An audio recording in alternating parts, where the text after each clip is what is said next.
Hi cuties, my name is Hanako Kozumi and this is the channel Nerdy Nekoma. Everything here is about Haikyuu chat stories and fanfic. Thanks for joining us today. If you like this video, please consider subscribing and leaving a like.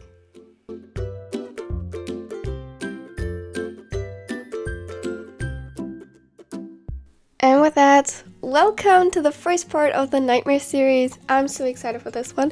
Today's part features KuroKen, EnnoTana, and TsukiYama, and altogether it will be about 7 parts. I hope you will like it. Let's go.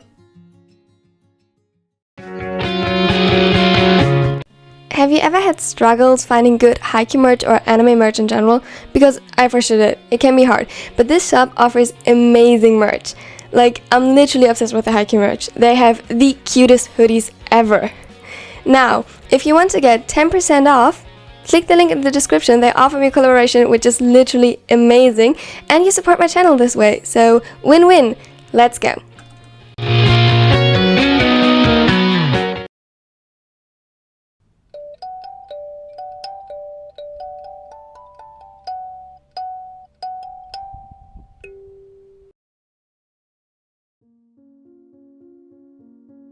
Kuro woke up upon being nudged in the side, to put it nicely. Realistically, he was full-on kicked in his abdomen by Kenma, which almost had him fall from the bed. In the end, he did fall because he got startled and lost his balance. With a groan, he fought himself up from the ground and leaned onto the bed. What in hell? He stared at the other, his brain still trying to adapt to his new position and comprehend that the much smaller man had just kicked him from their shared bed. In years of sleepovers, this had never happened before. A bit disgruntled, Kuro sat down on the edge and was just about to lay back down when a whine tore through the silence.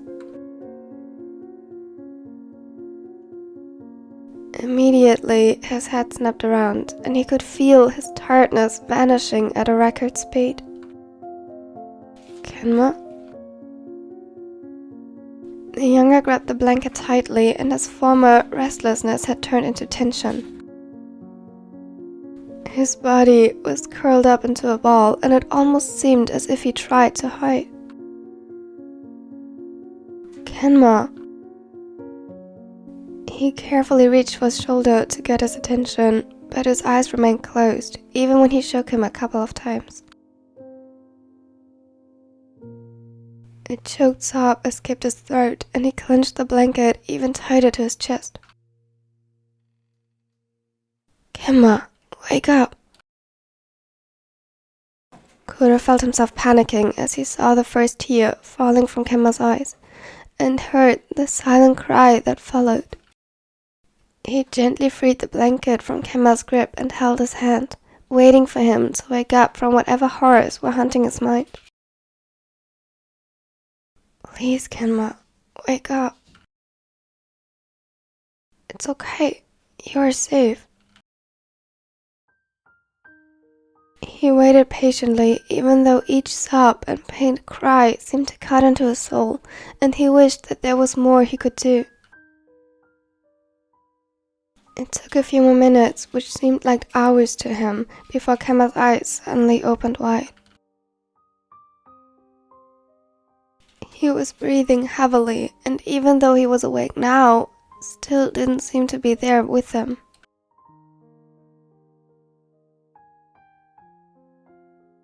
His eyes were glossy, staring into nothing, looking at something that Kuro couldn't see but that seemed to torture the small setter and leave him shaking. Kenma? He carefully tried to gain his attention while the grip around his hands tightened as the other finally acknowledged his presence. Kuro. His voice broke and a new wave of tears built up in those ember eyes. Hey, shh, I'm here. I'm right here. It seemed as though Kenma wanted to move, but found himself incapable of doing so. The only indicator was a light tugging at his hand and slightly parted lips as if he wanted to say something, but the words got stuck in his throat. Kuro climbed back onto the bed beside Kenma and carefully wrapped his arms around the smaller. Immediately, his hands found Kuro's shirt, and he hid his face against his chest, making himself as small as possible in the embrace. "It's okay. You are safe. I'm here. Nothing can hurt you now." He gently wrapped small circles over his back and rocked both of them back and forth slightly. It was more an intuitive response than a conscious thought that had led to his actions, but it seemed to help. Slowly, the shaking subsided, and Kenma's sobs died down to soft snuffles. "Kuro, I... It's okay. You don't have to talk about it, but if you want to, I'm here." Kenma took a deep breath before shaking his head. He leaned his head against the crook of Kuro's neck, his breathing soft and calm against his skin. "Thank you." "Always, kitten." His grip seemed to tighten at the words, and he pressed himself closer against Kuro. "I love you." Kuro chuckled.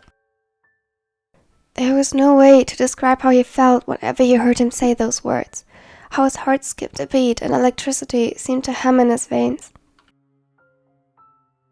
They were only together for a few months, and he couldn't get enough of it.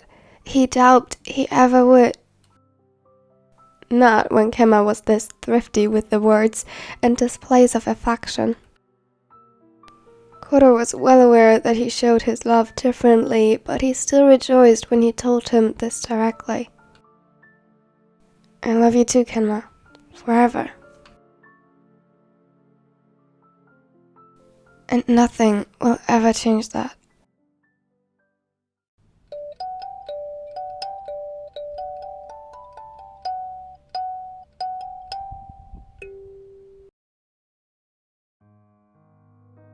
Enoshita woke up with a silent scream on his lips. His heart was pounding against his ribs, and he fought to catch his breath while adrenaline flooded his veins.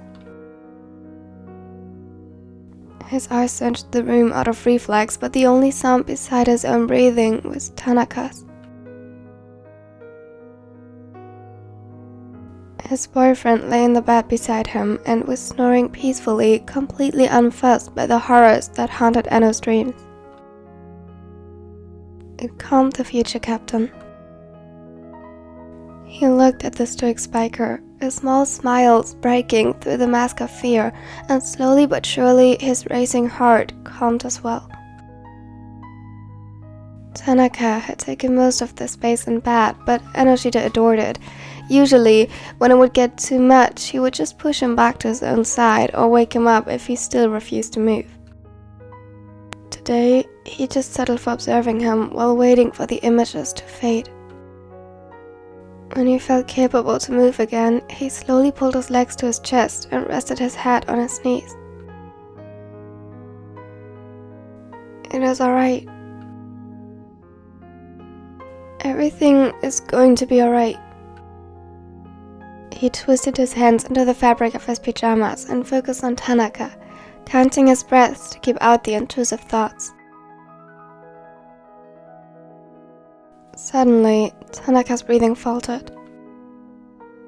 Enoshita's grew more shallow again as an immediate response, and he pressed his forehead closer to his knees, his nails digging into the fabric and the skin underneath.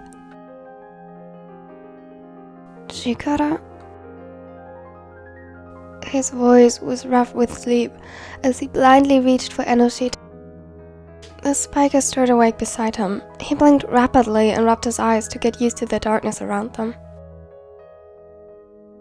He yawned and sat up in bed, still oblivious to the trembling mess that was his boyfriend. Why are you awake? It's the middle of the night. He yawned again.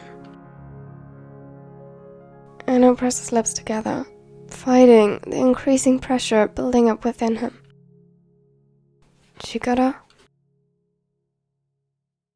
A small whine escaped his throat without his consent. Chikara. The tiredness vanished from his voice, and he quickly reached to his beloved, sitting down in front of him. Calloused, yet gentle hands lifted his head. Worried eyes met his, tear-filled and threatening to spill over. What happened? His voice sounded softer than anyone would dare to guess. Enoshita's breath hitched as a small smile spread on his face, the desire to be held by his boyfriend's strong arms suddenly overwhelming. Can you please just hug me? It sounded silly and stupid. Internally, he cursed himself for it. He wasn't a child anymore. But Tanaka just looked at him seriously and nodded before wrapping him in his arms. Of course. He just held him. Their breathing and slow heartbeats were the only things audible under the cover of the night. It was peaceful, a tender symphony, and faster than expected, the smaller found himself sinking deeper into the comfortable warmth. Ryu? The spiker sounded just as tired as he felt. Guilt spread in his chest, but he smiled regardless. Tanaka was cute when he was tired. Thank you. A chuckle resonated within the tallest chest. Of course. I love you after all. He placed a soft kiss on his hair, and Enoshita would have loved to answer. Maybe he did. He wasn't sure.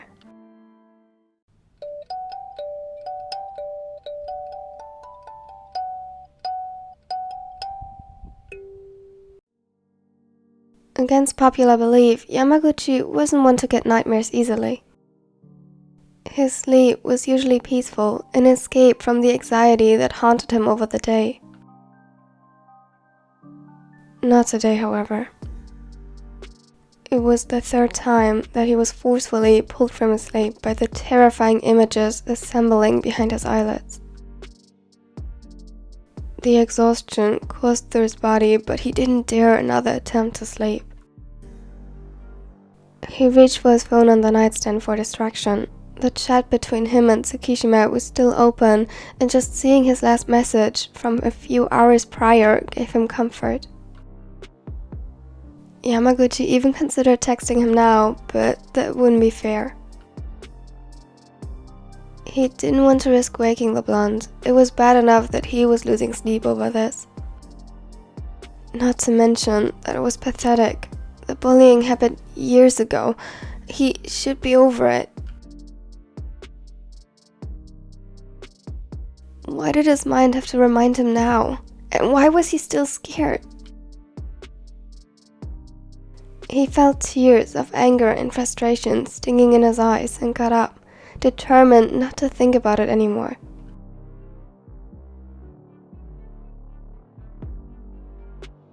The next day at school was maddening. He felt sluggish, and every piece of information presented to him turned into an unsolvable, highly complicated mathematical equation by the time it reached his brain. By the start of his second lesson that day, he got a headache on top of it all, and in his misery, he must have looked truly awful because two of his teachers he had that day suggested he should go home or to the nurse at the very least. They assumed he was sick, but Yamaguchi refused. He was known for being reliable, maybe not as much as Suga, but enough that he wouldn't miss class if he wasn't sick. And he wasn't, at least not physically. If being sleep deprived would be a good reason to stay home, soon the school would be without students. It was in their third lesson that day that he noticed TsukiYama's gaze on him for the first time. He said nothing, just throwing unsure and concerned glances at him occasionally until they made their way to practice. What is wrong? The pinch server blinked up at him surprised. He really shouldn't be, but his tired mind was currently malfunctioning while still processing the information. What? What happened?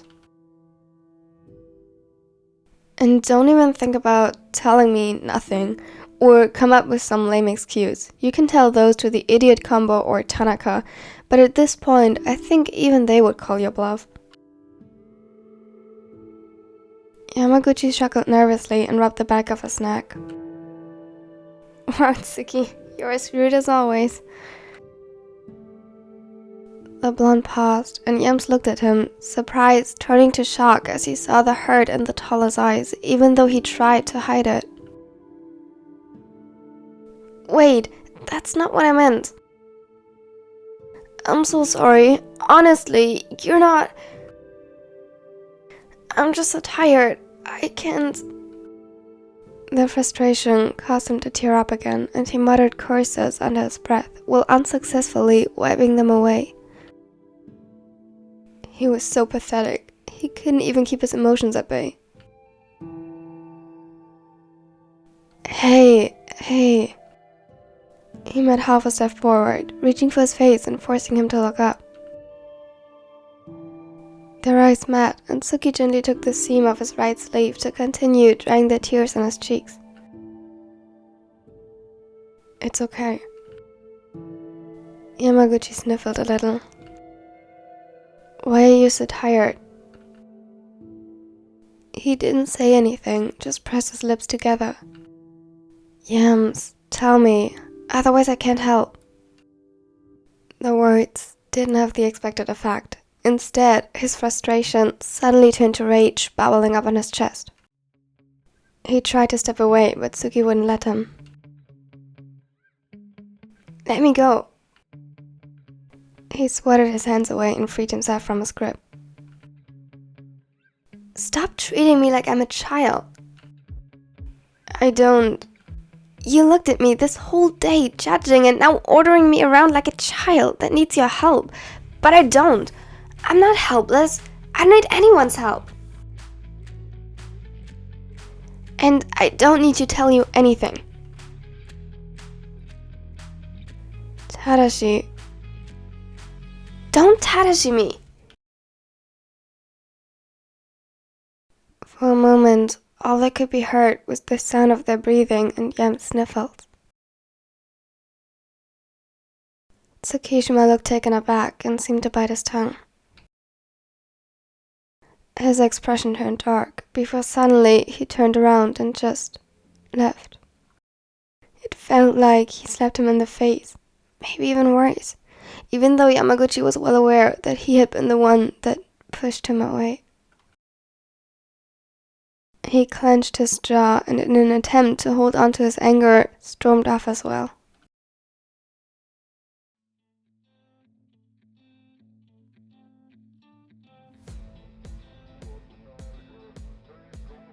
Thank you for watching till the end. I hope you liked this first part of the Nightmare series. As I said, there will be about 7 altogether. I'm very excited for the next ones, though a little warning straight ahead. It's gonna be a bit more angsty in the future. Same goes for the Sick and Injured series for the top, so to say, which will be kind of parallel. You'll see what I mean. And again, it's a bit more angsty than the last time. But yeah, I hope you liked it. If you liked it, consider leaving a like because it really helps my channel grow. And if you don't want to miss out on anything in the future, like the next part of the series, consider subscribing. And now I hope you have a wonderful and amazing day.